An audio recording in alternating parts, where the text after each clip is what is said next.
Hey guys, it's Jason here. Welcome back to the channel and welcome to another running video with the 6S Outcast EXB. I just got the truck yesterday, so if you watched that video, it's now the next day. I have turned the punch from 4 to 7. I've also bound it up to my DX6R. There was a little bit I had to do to get this working, so I'll talk about that at the end of the video, but it looks like it's going to rain, so I just want to get this truck out and start running it.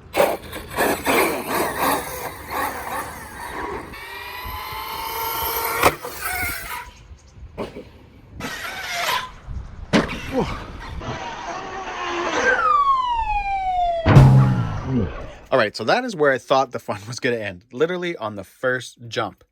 But it dawned on me when I was there, because I didn't have any spare of those, that I got this guy, the Creighton EXB.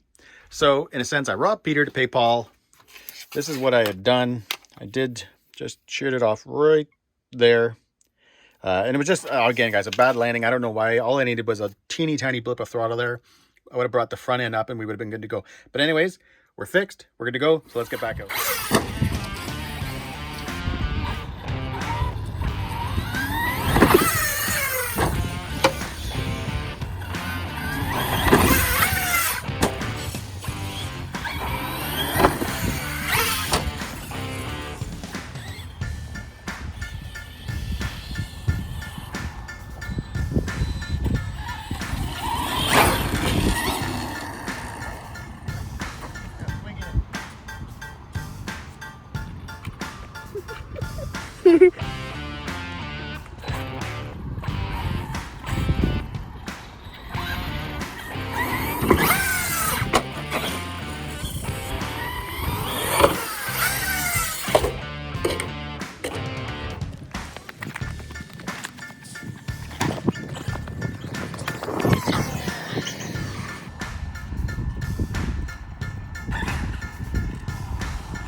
That looked cool.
All right, guys, we got the truck home. We got it back on the bench.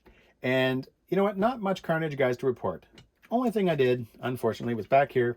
The 2 bolts that go through the wing mount right here, I sheared those off. So as you can see, my wing kind of moves a little bit.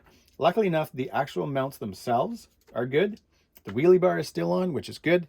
So I pretty much just got to remove this, get the screws out, get those broken screws out, replace them, and we'll be good to go. So that's, guys, my only carnage report. Now, this is the best part of the video right here.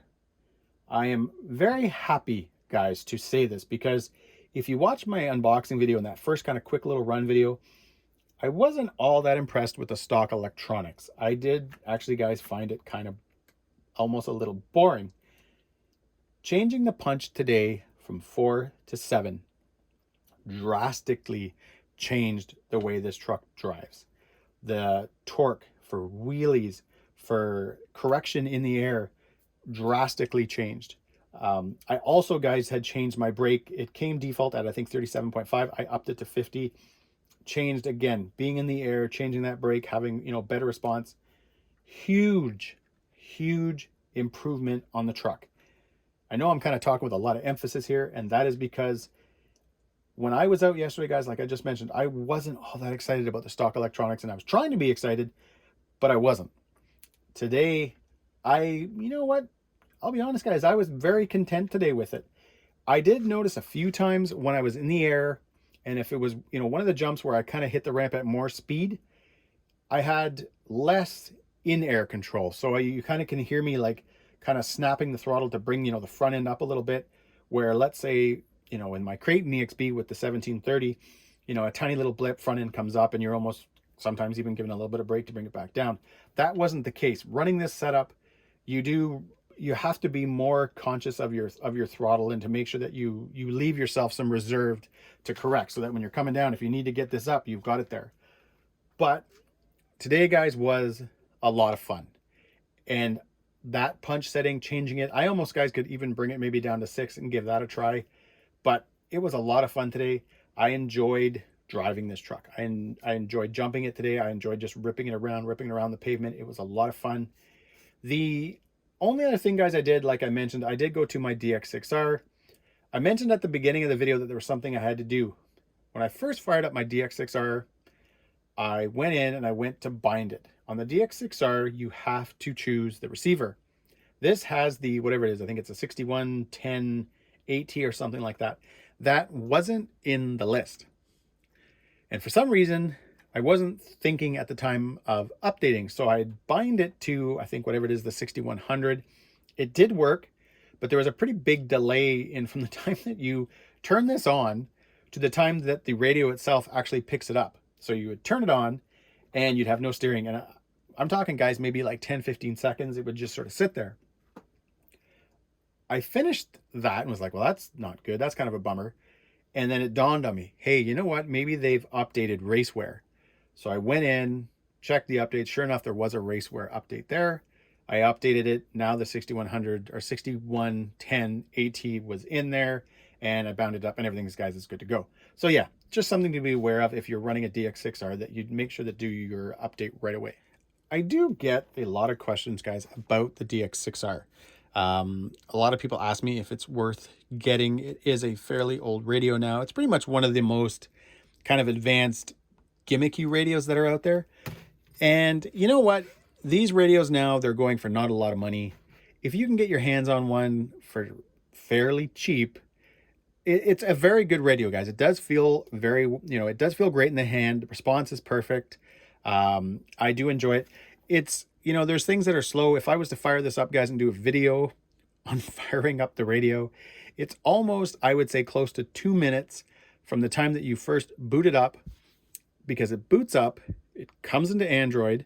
So I can actually show you guys that. Come on. It boots into Android, so it'll end up here. This then will sit on the screen for a bit, and then it'll launch raceware automatically. So the radio does, by default, go into raceware, but it just takes quite a bit of time.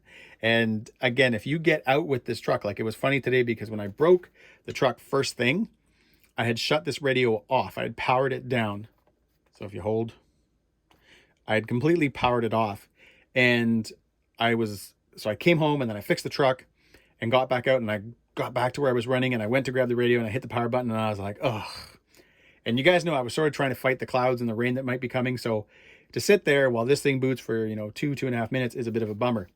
But it does feel great in the hand. The display is fun. I don't use pretty much any of the other features, guys, at all. The only thing I do in here is I do connect it to Bluetooth. I'll bring over a picture, for example. So like if I'm trying to label as I wait, come on, there you go. If I'm bringing over, let's say, a picture for one of my models type thing that I use my Spectrum radio for, I will connect it to Bluetooth. And last night when I brought over the Outcast EXB picture, I'm pretty sure I got too high of a res, and that's why it kind of looks all messy there. But it took, for this one JPEG, about 4 or 5 minutes to come from my iMac to this thing. So I kind of laughed because basically I could have probably just thrown it on the SD card and been done with it. But I don't know. I wanted to do the Bluetooth, so I got everything connected, and I was like, whatever. But anyways, guys, yeah, that is the end of my video. Kind of got off track there with the radio. All right, guys, a bit of an update here. So this video was done. It was upstairs. It was rendering.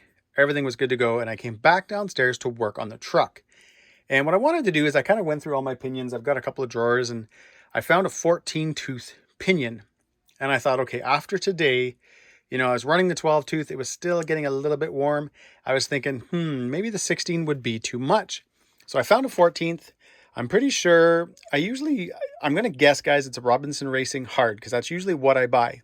Anyways, I put on the 14-tooth and thought, you know what, before it starts to rain, which it now is, sprinkling. I don't know if you guys can see it on my radio. But anyways, I put the 14-tooth in, took the truck out, and here's what happened.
All right, if you didn't pick that up, that annoying noise that I've talked about in my first video is no longer there. And here's what's funny about this. So once I noticed that, I was like, oh man, I got to put that in a video because people need to know this. So I put that in the video, started rendering it again. Then I was just kind of sitting there going through my YouTube, going through the comments and, responding and all that kind of stuff. And all of a sudden I realized that a good 4, 5, 6 of you have actually commented that exact same thing. That I believe the YouTuber is Gap Reviews. He had the same problem, and the fix was to change the pinion, to go away from that D-Safe pinion. So yeah, I guess I should read my comments faster or look at them more, because I would have got that fixed right away instead of being all excited today thinking I solved something when, well, I did solve it, but I definitely was not the first. But anyways, guys, yeah, we're now going to end the video. This is the third take. And yeah, all I've got to say, guys, again, is this is one awesome truck. So again, thanks for watching. Please subscribe. If you enjoy this video, give me a big thumbs up. And yeah, I'm going to start reading my comments quicker. Anyways, guys, have a great day.